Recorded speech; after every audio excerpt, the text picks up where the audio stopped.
சூரிய தேவனுக்கு பல குழப்பங்கள், பல மனவேதனைகள். அதனால் சூரியனின் வெப்பமும் அதிகரித்தது, சூரியனின் உக்கிரமும் அதிகரித்தது.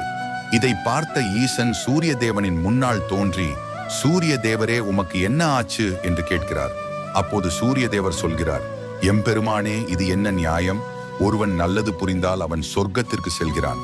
ஆனால் என் மகனான கர்ணனும் நரகத்திற்கு சென்று பல வேதனைகளையும் துன்பங்களையும் அனுபவிக்கிறான். ஆனால் அவன் செய்த குடைக்கு அவன் சொர்க்கம்தானே சென்றிருக்க வேண்டும் என்று கேட்கிறார். அப்போது எம்பெருமான் சிவன் சொல்கிறார், சூரிய தேவா, கர்ணன் அவன் பெற்ற புண்ணியங்கள் அனைத்தையும் வாசுதேவ கிருஷ்ணன் தானமாக கேட்கும் போதே தானம் செய்து விட்டான். ஒருவன் கேட்காதும் போது கொடுப்பதே புண்ணியம் என்கிறார். ஆனால் கிருஷ்ணன் கேட்டு கர்ணன் கொடுத்தது தானம். ஆதலால் கர்ணனின் அனைத்து புண்ணியங்களையும் கிருஷ்ணன் தானமாக கேட்டு வாங்கினார்.